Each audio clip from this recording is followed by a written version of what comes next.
আসসালামু আলাইকুম, কেমন আছেন সবাই? আশা করি আপনারা সবাই ভালো আছেন। আল্লাহর রহমতে আমিও ভালো আছি। কুকিং রেসিপিতে আপনাদের সবাইকে স্বাগতম। আজ আমি আপনাদের সঙ্গে শেয়ার করতে যাচ্ছি খুব সহজ অল্প উপকরণে তৈরি একটি দারুণ রেসিপি, পাতাকপির মুচমুচে পাকোড়া বা বড়া। আজকে আমি এই রেসিপিটা ঘরে থাকা কয়েকটি সাধারণ উপকরণ দিয়েই বানিয়ে নিচ্ছি।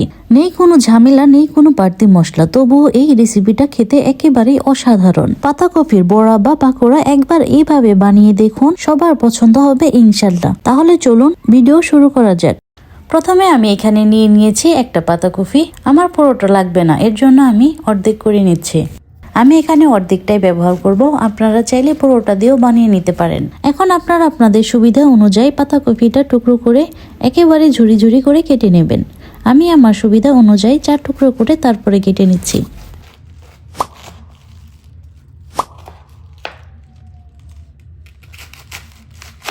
পাতাকপিটা ঝুরি করার সময় অবশ্যই খেয়াল রাখতে হবে যাতে অতিরিক্ত মোটা না হয়ে যায়।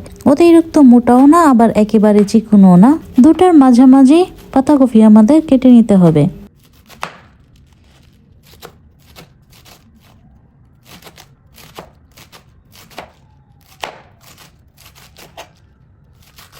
পাতাকপি আমার যতটুকু লাগবে ততটুকু কেটে নেওয়া শেষ। এখন আমি এগুলো একটা বাটিতে উঠিয়ে নিচ্ছি। এখন এর মধ্যে আমি দিয়ে দিচ্ছি পরিমাণ মতো লবণ। লবণ দিয়ে পাতাকপির সাথে ভালোভাবে চেটকে মিশিয়ে নিতে হবে।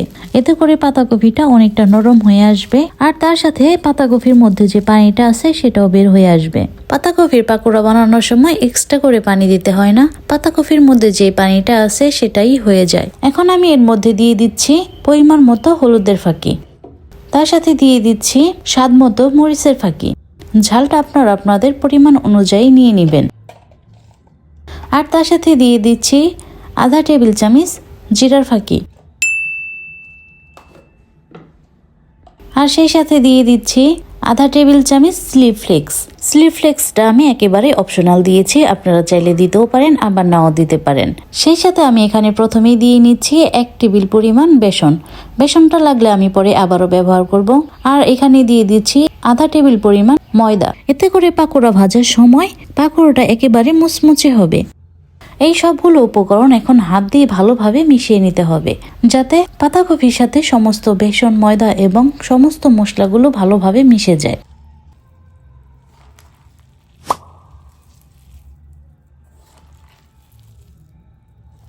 ভালোভাবে মিশিয়ে নেওয়ার পর এখানে আমি আবারও দিয়ে দিচ্ছি আধা কাপ পরিমাণ বেসন।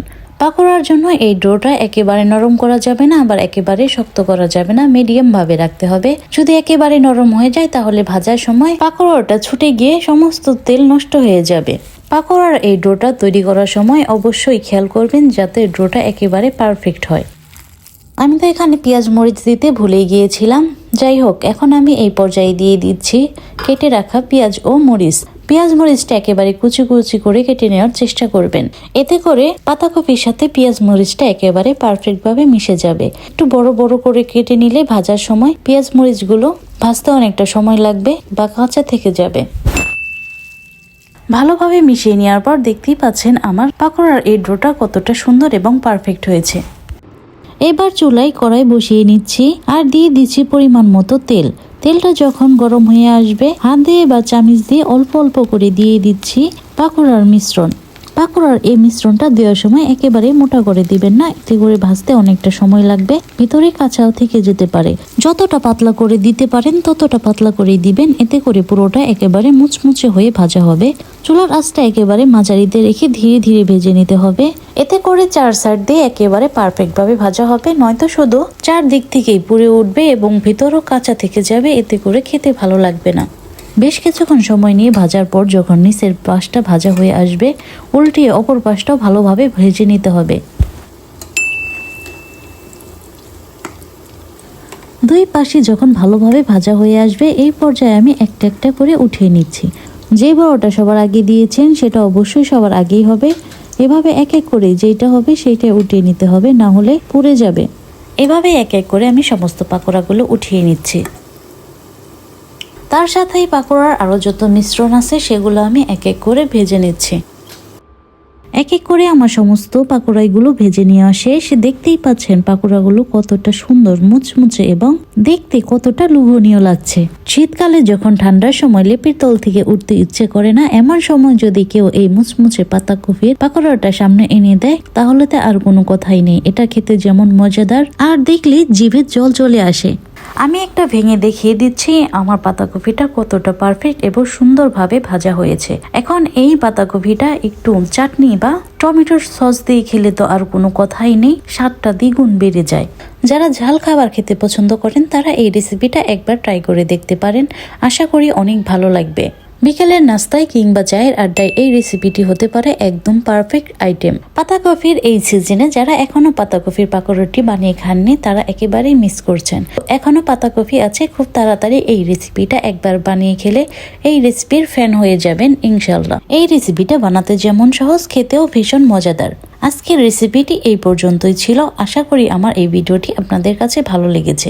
আমার এই ভিডিওটি যদি আপনাদের কাছে ভালো লেগে থাকে তাহলে অবশ্যই লাইক এবং কমেন্ট করে আপনাদের মতামতটি জানাবেন। আর নতুন নতুন সহজ রেসিপির জন্য আমার এই চ্যানেলটি সাবস্ক্রাইব করে পাশে থাকা বেল আইকনটি ক্লিক করে দেবেন। আবার নতুন কোনো রেসিপি নিয়ে দেখা হবে খুব শীঘ্রই ইনশাল্লাহ। ততদিন পর্যন্ত সবাই ভালো থাকবেন, সুস্থ থাকবেন। আমার এই ভিডিওটি যারা শেষ পর্যন্ত দেখেছেন তাদেরকে অসংখ্য ধন্যবাদ। আল্লাহ হাফেজ।